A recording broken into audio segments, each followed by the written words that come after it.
Hello class 10 children. तो बच्चों, इस वीडियो में हम सीबीएसई क्वेश्चन बैंक के the rise of nationalism in Europe के अगले एमसीक्यूज डिस्कस करेंगे। चलिए शुरू करते हैं। The civil code of 1804 in France is usually known as. 1804 का जो सिविल कोड है ना, उसको यूजुअली किस नाम से जाना जाता है? तो भाई पहले भी डिस्कस किया था, इसे नेपोलियनिक कोड के नाम से जाना जाता है। ये नेपोलियन बोनापार्टे ने जारी किया था, ठीक है। तो यह है Napoleonic code, option B answer है। Question number 32, which of the following reform या reforms were introduced by Napoleon. तो नेपोलियन बोनापार्टे जब पावर में आया ना, तो उसने कौन से रिफॉर्म जो है इंट्रोड्यूस किए थे, लागू किए थे? देखो भाई, ऑप्शन ए है standardise system of weight and measurement, है ना, मेजर्स। तो वेट और मेजरमेंट का उसने जो है स्टैंडर्डाइज सिस्टम लागू किया। यस किया था, बिल्कुल किया था। एक कॉमन नेशनल करेंसी, ये काम भी उसने किया था, कॉमन नेशनल करेंसी बनाई, है ना, करेंसी कम की। अबोलिशन ऑफ फ्यूडल सिस्टम, जो सामंती समाज होता है ना, सामंती व्यवस्था थी, फ्यूडल सिस्टम, उसको ख़त्म किया। और अगला ऑप्शन है ऑल ऑफ द अबोव। तो ऑल ऑफ द अबोव यानी कि ऊपर वाले तीनों किए, तो यही हमारा आंसर है, ऑल ऑफ द अबोव। भाई सारे किए उसने। क्वेश्चन नंबर 33 देखो, among which classes did the idea of national unity following the abolition of aristocratic privileges gained popularity. कौन सी क्लास में नेशनल यूनिटी का आइडिया, है ना, एक देश बनाने का आइडिया, और जो एरिस्टोक्रेटिक प्रिविलेजेस थे, जो समाज का सबसे ऊंचे वाला तबका, जो बर्थ राइट जो एंजॉय कर रहा था, प्रिविलेजेस जो स्पेशल राइट जो एंजॉय कर रहा था, उनको अबोलिश करने की जो है डिमांड, उन जो है उसको अबोलिश, उसको ख़त्म करने के विचार कौन से समाज के तबके में पॉपुलर हो रहे थे, है ना? तो ये पॉपुलर हो रहे थे लिबरल मिडिल क्लास में, ठीक है। तो लिबरल मिडिल क्लास में ये पॉपुलर हो रहे थे। क्वेश्चन नंबर 34 देखो, which among the following best signifies the idea of liberal nationalism of 19th century Europe, है ना। मतलब ये जो ऑप्शन है, इनमें से कौन सा सबसे अच्छा प्रतीक है लिबरल नेशनलिज्म का 19th सेंचुरी यूरोप में? तो देखो भाई, पहला ऑप्शन है एम्फेसाइज ऑन सोशल जस्टिस, मतलब सोशल जस्टिस पे दबाव डालना, है ना, उस पे फोकस करना ज़्यादा। State planned socio economic system, state जो है सोशियो इकोनॉमिक, सोसाइटी और इकोनॉमी दोनों के बेनिफिट के लिए जो है प्लानिंग करे, काम करे, ये वाला। तो ऊपर वाले दोनों नहीं है। Freedom for individual and equality before law, ये है। इस चीज़ पर सबसे ज़्यादा दबाव था। सभी लोग, सभी क्रांतिकारी, सभी समाज सुधारक वो इसी पे काम कर रहे थे, फ्रीडम फॉर इंडिविजुअल, है ना। और लिबरलिज्म जो है, नेशनल लिबरलिज्म या लिबरल नेशनलिज्म का मतलब उस टाइम पे यही था कि freedom for individual, her individual के पास उसकी अपनी आज़ादी हो, और इक्वालिटी बिफोर लॉ, कानून के सामने वो बराबर हो, है ना। सुप्रीमेसी ऑफ स्टेट की तो कोई मतलब ही नहीं बनता, है ना। ये हो गई बात। अगला क्वेश्चन नंबर 35 देखो, the term universal suffrage means the right to vote and get elected granted only to man. क्या सिर्फ मैन को वोटिंग राइट देना, इलेक्शन का कराने का, और वोटिंग मतलब वोट देने का, सिर्फ मैन को वोट देने का राइट हो? नहीं, ऐसा नहीं होता यूनिवर्सल सफ्रेज में। The right to vote for all adults, यही होता है, दिस इज़ द आंसर, है ना। Right to vote for all adults, सारे जो अडल्ट्स हों, है ना, कुछ भी जो कंट्री जो एक अडल्ट्सहुड की जो एज डिसाइड करे, उस एज को जो अचीव कर चुके हों, वो सारे लोग, मेल फीमेल कोई भी, सभी। और सी और डी जो ऑप्शन है, उसका तो कोई तुक ही नहीं बनता। सिर्फ प्रॉपर्टी ओनिंग मैन को नहीं, ये उसका फीचर नहीं है। या फिर सिर्फ वुमेन, एजुकेटेड मैन वुमेन को नहीं, सभी को वोटिंग राइट मिले, यही होता है यूनिवर्सल सफ्रेज, ठीक है, सभी अडल्ट मैन वुमेन को। Question number 36, what is the meaning of term liberalism in the economic sphere. Economic sphere में, इकोनॉमी के मामले में लिबरलिज्म का मतलब क्या होता है?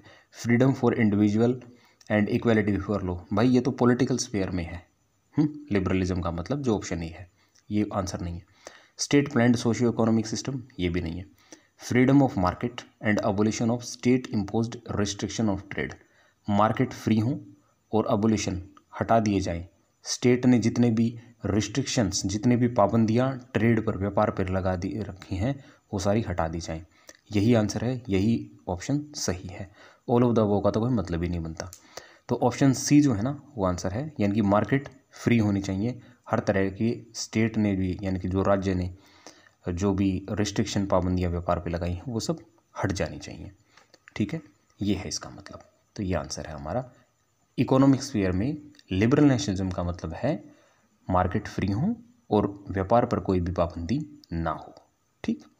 Question number 37, a custom union that was formed in 1834 at the initiative of Prussia and joined by most of the German states was called.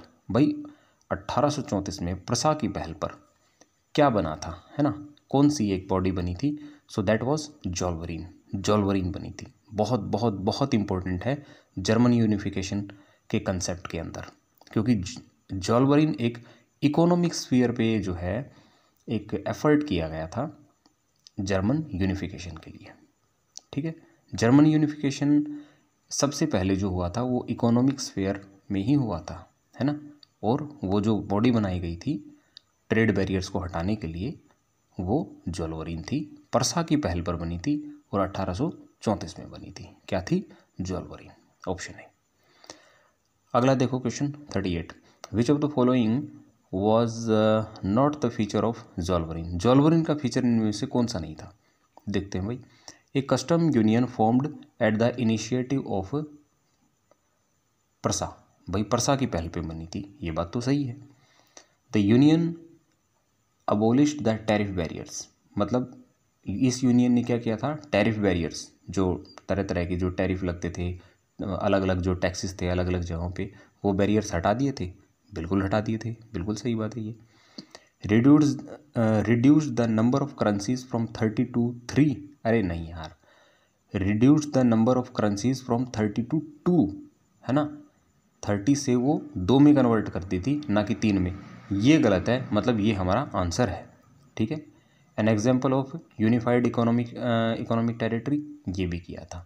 तो ऑप्शन सी नहीं किया था, 32 लिखा है यहाँ पे, 32 किया था, है ना।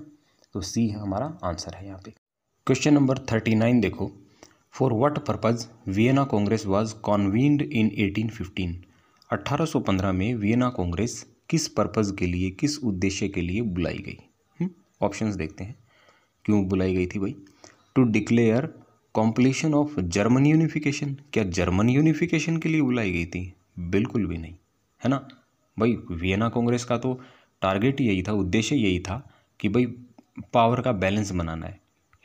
और फ्रांस जो कि बहुत ज़्यादा ताकतवर हो गया था, और नेपोलियन बोनापार्टे ने जितना बहुत सारा एरिया जीत लिया था वो सारा अंडू करना है, उस सारी चीज़ को ख़त्म करना है। और फ्रांस के चारों तरफ बहुत सारे छोटे छोटे स्टेट्स बना दिए गए थे, है ना। तो ये था इसका उद्देश्य। तो जर्मन यूनिफिकेशन तो था ही नहीं। ऑप्शन बी देखो, to restore conservative regime in Europe. ये बात बिल्कुल सही है। यूरोप के अंदर कंजर्वेटिव रेजिम, जो कंजर्वेटिज्म को दोबारा से लेके आना, दोबारा से राजशाहियाँ लगा देना, है ना, दोबारा से लोगों को राजा बना देना, तो ये उद्देश्य बिल्कुल था। ठीक है। To declare war against France, नहीं, ये भी नहीं था। To start the process of Italian unification, बिल्कुल नहीं हो सकता। इटली का भी यूनिफिकेशन नहीं था, ये भी बात नहीं उठी थी उस टाइम। बस उस टाइम यही बात थी कि 1815 में वो सारे लोग मिले थे और उन्होंने नेपोलियन बोनापार्टे ने जो भी बदलाव किए थे उन सबको अंडू करना, ख़त्म करना। ठीक। तो इसमें हमारा आंसर रहेगा to restore conservative regime in Europe. Europe के अंदर कंजर्वेटिव रेजिम को रिस्टोर करना। ठीक है, ये किया गया था कांग्रेस ऑफ वियना में, कंजर्वेटिव रेजिम को रिस्टोर किया गया था। क्वेश्चन नंबर 40 देखो बच्चों, विच of the following is not a feature और बिलीफ ऑफ कंजर्वेटिज्म। जो दिए गए ऑप्शन है इनमें से कौन सा कंजर्वेटिज्म का बिलीफ नहीं है? ठीक है, उसका विश्वास नहीं है। देखते हैं। Conservatives believed in established traditional institutions of state and policy. भाई कंजर्वेटिव जो लोग थे वो ट्रेडिशनल जो इंस्टीट्यूट्स थे उनमें विश्वास करते थे, ये है। ठीक है, ऐसा ही है। Conservatives stressed the importance of tradition and preferred gradual development of quick change. तो देखो, conservative stress the importance of tradition, जो ट्रेडिशनल चीज़ें हैं उनकी इम्पोर्टेंस पे वो विश्वास करते थे। प्रेफर्ड ग्रेजुअल डेवलपमेंट और धीरे धीरे से चीज़ों में बदलाव हो, ये वो चाहते थे। ठीक है, तो ऐसा भी था।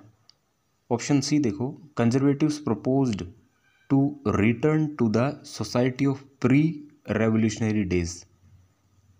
ये क्या कह रहा है, conservatives propose to return to the society of pre revolutionary days. नहीं, वो प्री रेवोल्यूशनरी डेज में दोबारा से रिटर्न करना नहीं चाहते थे।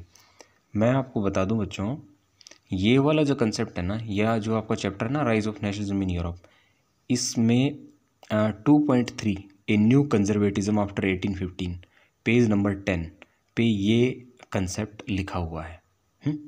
इसमें लिखा हुआ है कि most conservatives however did not propose a return to the society of pre revolutionary days.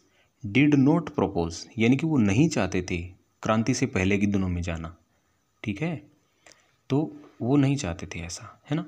और फिर बाद में क्या है, were against the ideas of modernisation to strengthen the monarchy. और मोनार्की को जो है मॉडर्नाइजेशन से, यानी कि आर्मी वगैरह को मॉडर्न करके नए तौर तरीके अपनाकर मोनार्की को जो है स्ट्रॉन्ग नहीं करना चाहते थे, उसके अगेंस्ट थे। नहीं, ऐसा नहीं है। जब हम बुक का एक कंसेप्ट देखते हैं तो हमें यहाँ क्या मिलता है, यहाँ हमें मिलता है दे realised from the changes initiated by Napoleon that modernization could in fact strengthen traditional institutions like monarchy, है ना। उन्होंने ये रियलाइज़ कर लिया था कि भाई मॉडर्नाइजेशन के ज़रिए जो है मोनार्की को, राजशाही को, राजतंत्र को मजबूत किया जा सकता है।